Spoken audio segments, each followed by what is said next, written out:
Olá pessoal, saudações prevencionistas. Estamos de volta para a aula 2, cujo tema é causas do acidente.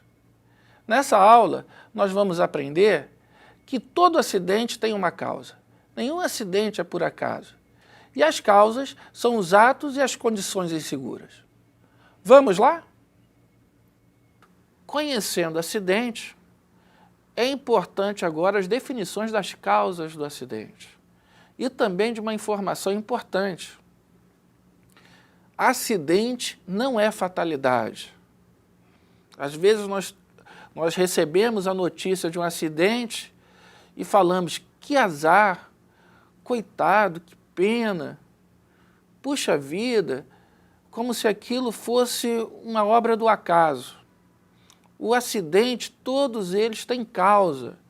Vamos colocar aí a exceção apenas para as questões de catástrofes. Fora as catástrofes, todo acidente tem causa. Então, se existe causa, eu posso prevenir. É só retirar as causas do acidente. E as causas do acidente, elas são divididas em dois grandes grupos. Um relativo à pessoa, o ato inseguro, e o outro relativo ao ambiente, as condições inseguras, ou condições ambientais de segurança.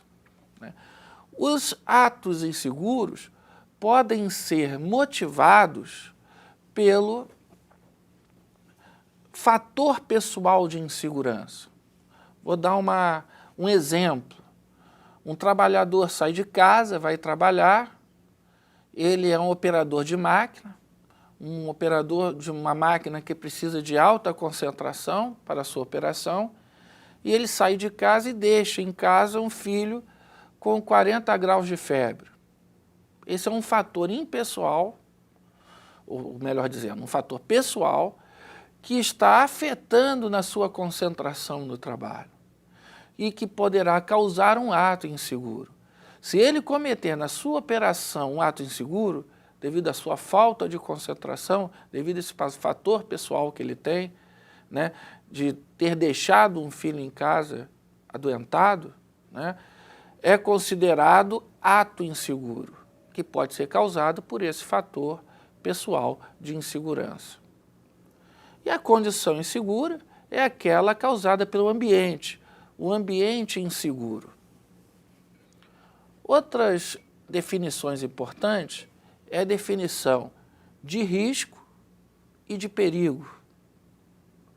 O que quer dizer cada uma dessas palavras e qual a diferença entre elas? Eu vou convidar vocês a imaginarem junto comigo um evento. Esse evento, na realidade, um evento não, dois eventos. O primeiro, um tigre faminto dentro de uma jaula, essa jaula bem fechada e ainda trancada com um cadeado à sua porta. A outra imagem, bem parecida com essa, também um tigre dentro de uma jaula, só que essa jaula com a porta aberta. Qual é a situação de perigo? Qual é a situação de risco?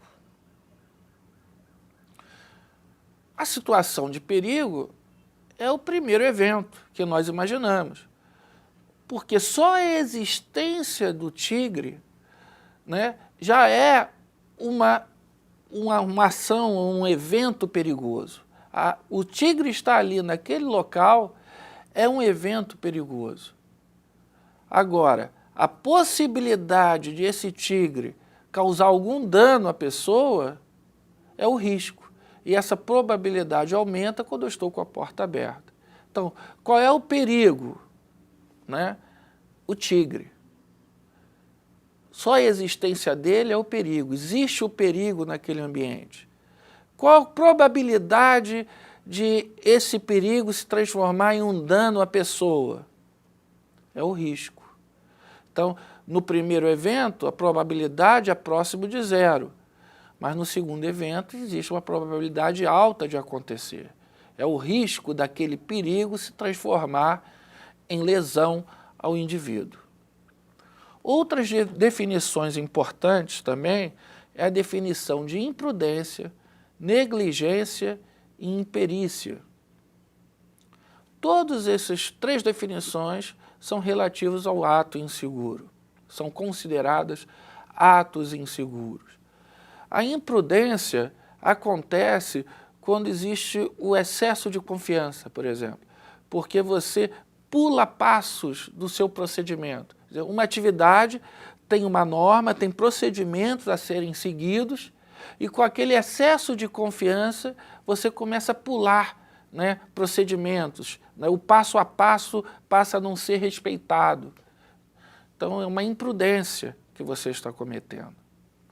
A negligência é diferente, você não desrespeitou nenhuma norma, você está seguindo passo a passo o que a norma solicita. Só que cada passo você não está fazendo com a atenção devida, você está fazendo uma brincadeira, às vezes até brincadeira grosseira, está pensando em outras coisas, ou você se omite, né?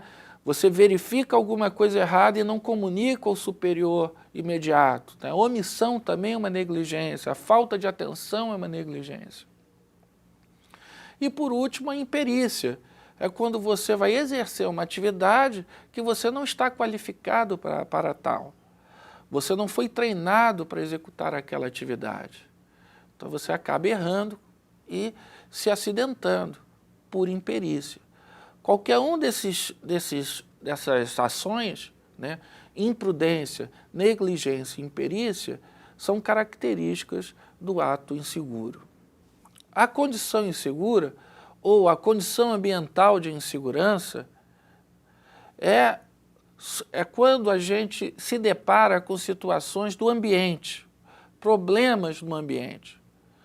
Ou seja, um piso escorregadio, um piso com buracos, com diferença de níveis, né? Ruídos. Isso são o quê? As condições ambientais de insegurança que pode atingir ao trabalhador. Então, podem causar acidente, formando assim, né, as duas causas de acidente, o ato inseguro e a condição insegura ou condição ambiental de segurança. O que é importante frisar aqui nesse momento é que algumas empresas não usam mais o termo ato inseguro, usam o termo desvios. Por que elas fazem isso? Porque elas consideram que o nome ato inseguro é como se estivesse culpando o trabalhador. E quando acontece qualquer tipo de problema que leva alguém a cometer um ato inseguro, são diversos eventos que ocorreram que levaram àquela ocorrência. Então a gente não deve culpar o profissional. Então essa é uma tendência de no futuro esse termo ser modificado.